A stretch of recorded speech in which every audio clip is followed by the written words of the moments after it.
In UC 0078, during the Battle of Mare Smithy, the new era dawned.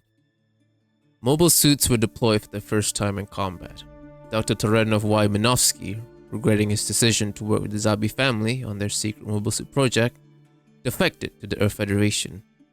Unbeknownst to him, however, his plan to defect was intercepted by Kasila Zabi's intelligence agency. Kasila deployed a mobile suit force composed of the Black Tri-Stars and Shar Aznable, led by Ramba Ral. All except Ral piloted Xion's new weapon, the MS-05, Zaku I.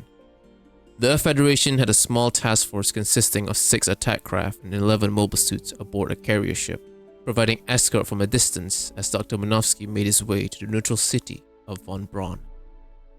When Xion finally intercepted the Doctor, the Federation escort sent the attack craft ahead and deployed all 11 of their mobile suits. By the end of the battle, all Xion mobile suits were still standing, but the Federation lost everything. Dr. Minovsky himself was killed during the fight. Shortly before or after the death of Xion Zum Daikun and Daegun's takeover of the Republic of Munzo, now Xion, Xionic developed the Ambak system. This system, without going through the technical details, allows for space maneuvering without the use of thrusters, eliminating the need for vehicles to carry propellant. Mobile suits did not exist yet, but mobile workers did. These vehicles were essentially engineering machines used in construction and mining industries. Before Xionic's involvement in the weapons industry, they produced these worker units as their primary products. It was only later, under the Zabi family, that the mobile suit project was initiated. At least 5 companies were involved, each with their own ideas on how to defeat Federation forces, particularly in space combat. MIP envisioned a fast, armored vehicle equipped with a ship-class weapon. Xionic focused on a more versatile machine, capable of fulfilling multiple roles as needed, while Zimad opted for a mix of both approaches. The designs for the other 2 companies remain unknown. Xionic began their efforts by modifying the heavy construction type mobile worker, designing a pair of legs and arms for it.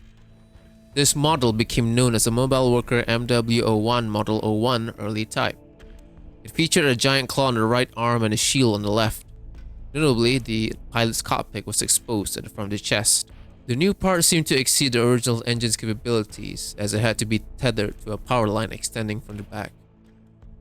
During its test run, it successfully blocked multiple shots from Federation's gun tank and managed to destroy the gunner's cockpit. Later, the Mobile Worker MW01 Model 01 late type was developed, with the only notable difference being the fully enclosed cockpit. At least 2 units were built and tested against each other. The unit piloted by Ramba Ral won the fight against Mash. Immediately after the battle, Ramba remarked that the current cockpit design was a death trap and that the arm movement was too restrictive. These criticisms were noted and implemented in the subsequent design. Xionic completely redesigned a prototype based on Ramba Ral's criticism. The Z1XA2 placed the cockpit inside the torso, though the new arms were not yet ready. It was only later, with the completion of the ZIXA3, that the new arms were installed and tested. The XA3 prototype also marked the beginning of Xionic's space operations testing. Thrusters and the Ambak systems were implemented, but these systems disrupted the machine's balance, making it prone to tumbling under gravity.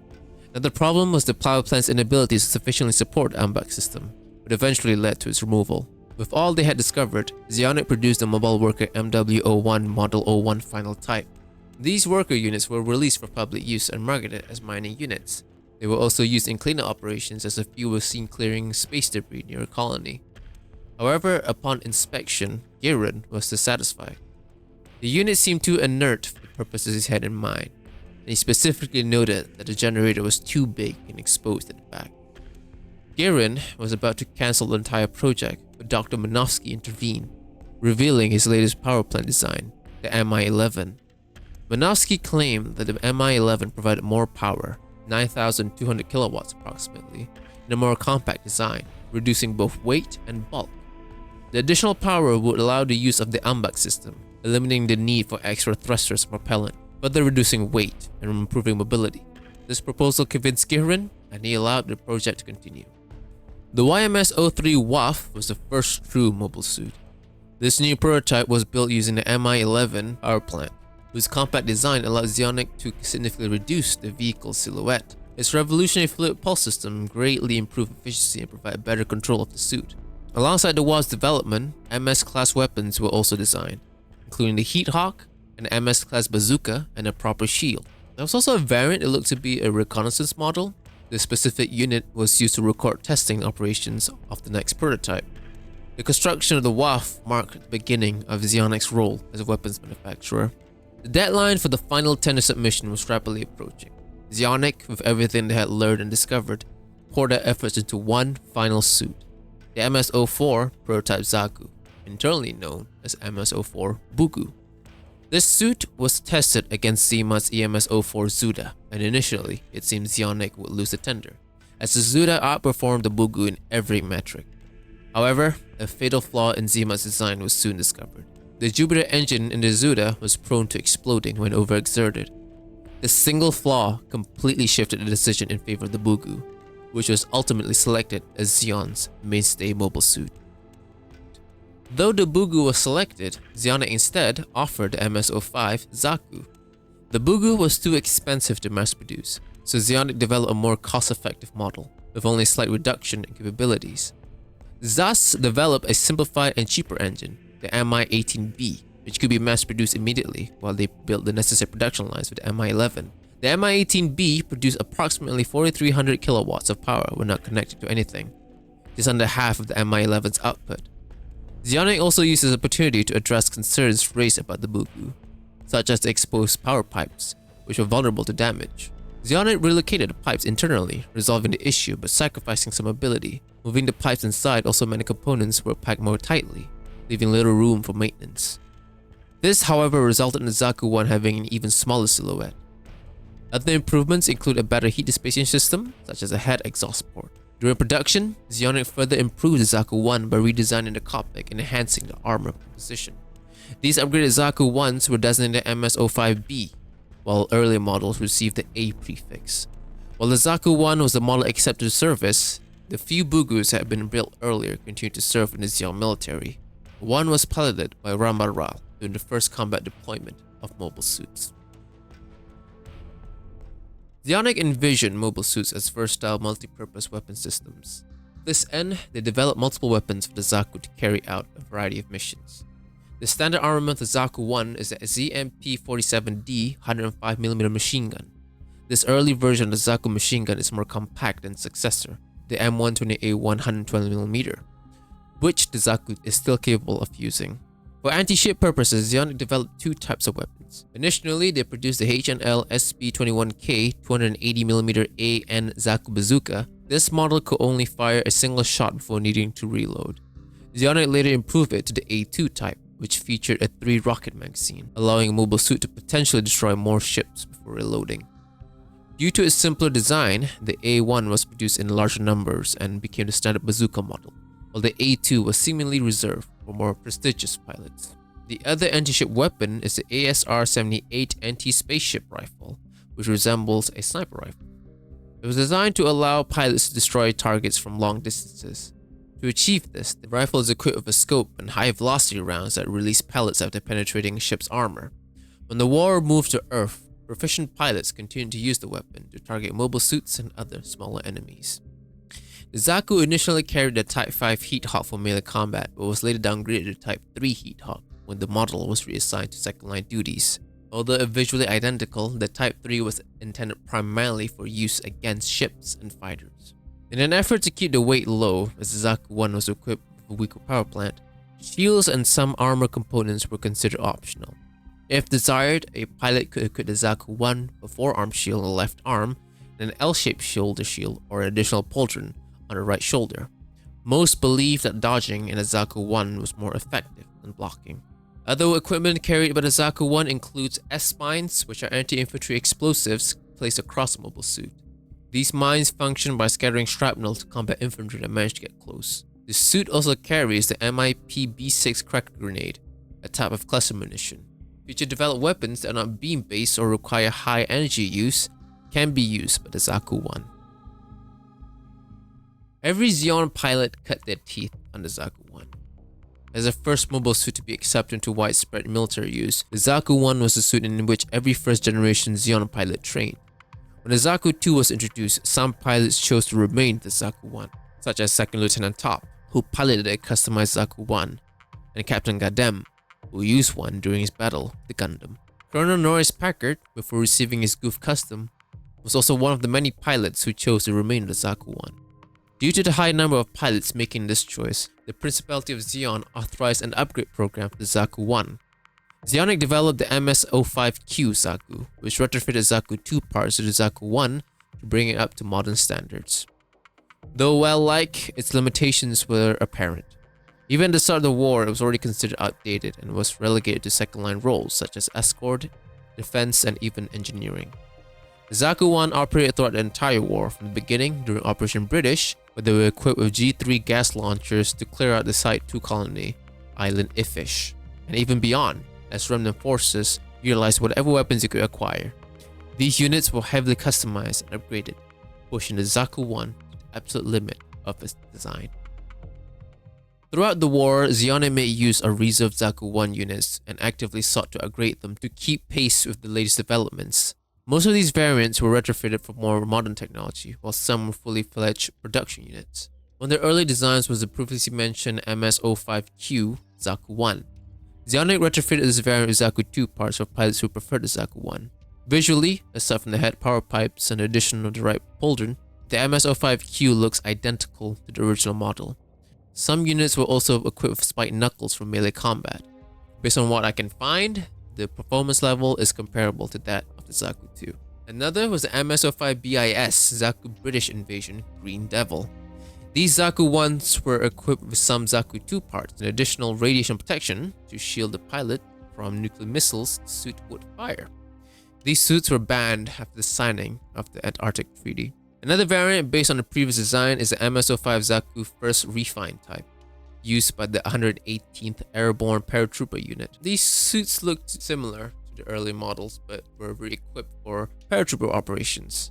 The Paratrooper Zaku carried a 120mm machine gun and an atomic bazooka for anti-fortress use. Now, since the Antarctic Treaty had already been signed at this point, I'm not entirely sure whether the weapon is actually like an atomic gun, like an atomic launcher, or is this named atomic. That being said, though, it does carry an eye field, which can only filter out radiation. So I think it is actual. It actually does shoot nuclear missiles still, weirdly enough. Following Zeon's landing on Earth, Zeonic retrofitted some Zaku Is into the MS-05B Zaku I land warfare type. This was a simple refit that removed any components unnecessary for gun operations. A direct variant based on the land type is the MS-05L Zaku Sniper. This retrofit was not created by Zeonic, but by the forces stationed at California base. In the later months of the war, supplies to Earth became increasingly scarce. To reduce reliance on these supplies, the forces at California base retrofitted Zaku Is with beam sniper rifles. These rifles were newly developed at the time and never saw mass use by any other suit. The rifles required a wired connection to a large sub-generator fitted on the rear of the Zaku I. These generators produced enough power to almost run the suit itself, resulting in a very highly potent beam capable of cutting through basically anything. To further enhance its long-range capabilities, the Mono Eye was replaced with Recon Mono Eye from the Recon Zaku, requiring a part of the top armor to be cut off to fit it in. The right knee guard was replaced with a retractable stand to stabilize the suit when shooting. Due to the sub-generator and the sheer size of the rifle, the Zaku Sniper could not carry any additional weapons. As a result, 2 Vulcans were installed in the head to provide some defensive capabilities. The Zaku Sniper is arguably the most effective Zaku I base model, as even 20 years later, it was still capable of destroying multiple newer suits with ease. One of the later variants of the Zaku I is the Thunderbolt refit. These Zaku Is were equipped with joint sleeves to protect against floating debris and destroyed remnants of the Site 5 colonies. Suits operating in these environments were fitted with special omnidirectional thruster packs, allowing for quick directional changes to maneuver through the debris fields. These packs also feature additional arms capable of carrying and even firing weapons. The final variant developed from the Zaku I was the MS-05S Commander type. As the war dragged on, more Zaku IIs were pulled to the front lines, leaving commanders in rear line roles without suits suited for their responsibilities. Using the remaining Zaku 1 units, Zionic created the commander type to fill these roles. These units were equipped with the commander's antenna fin, enhancing communication and targeting capabilities. The right pauldron became standard equipment, and additional thrusters were installed to enable the suit to keep pace with the Zaku 2s. The Sazabi, the O, and even the Unicorn Gundam would not have existed if it wasn't for the Zaku 1 proving that mobile suits are the way of the future. Who knows what the Gundam universe would look like if MIP's mobile armor design was chosen instead. Maybe they would still eventually invent mobile suits, or they would, continue to have more conventional militaries. For better or for worse, we will never know. And there is the Zaku 1. I actually like the Zaku 1 more than the second one. Just something about how smooth it looks. It looks like more human. No pipes in the bulk. I don't hate the pipes. It's just that I like the smoothness better, I think the head looks cooler too, with the nasal guard and everything. It's kind of like the clone trooper armor for me, Like I like phase 1 more than like phase 2, and actually when I think about it, they both have like similar development to the Zaku 1, or the Zaku in general. Phase 1, you have everything, and it's it's shoved inside the suit at the expense of comfort and mobility. But in phase 2, they move some of the stuff outside, like the Zaku 2. And to work in space, they have to attach pipes to the helmet, which makes it look even more like the Zaku 2. Speaking of Star Wars, though, look at this stormtrooper looking guy. This was the original design for the Zaku. Now, I'm kind of glad they redesigned it to what it is right now. I don't think I like this one that much, but I think it would be cool if they could canonize the design or something. Like maybe take it and then use that grin for something in canon. I don't know. I think that'd be cool. But enough though. I don't have a Zaku model kit. I have the sniper. The trigger finger broke off, so I can't hold his gun anymore. I should probably get a replacement for that, shouldn't I? I don't know how though. I don't know where to get it though. With that one hand only. I used to put my models on the top shelf, and that was a bad idea. But yeah, the Zaku 1. One of my favorites. Thanks for watching, everyone. If you made it this far, please do consider liking, subscribing, and leaving a comment too. It really does help with the engagement, which helps with the algorithm. I don't think I'll get 1,000 by the end of the year, but hey, who knows, huh? Maybe you can help. Maybe you can help me with this video, huh? I have a Discord if you want to give that server CPR and keep it alive. And I also have stream games here and also on Twitch. If you have suggestions, drop them down there. But until then, take care, and I'll see you all next time. See ya. Bye-bye.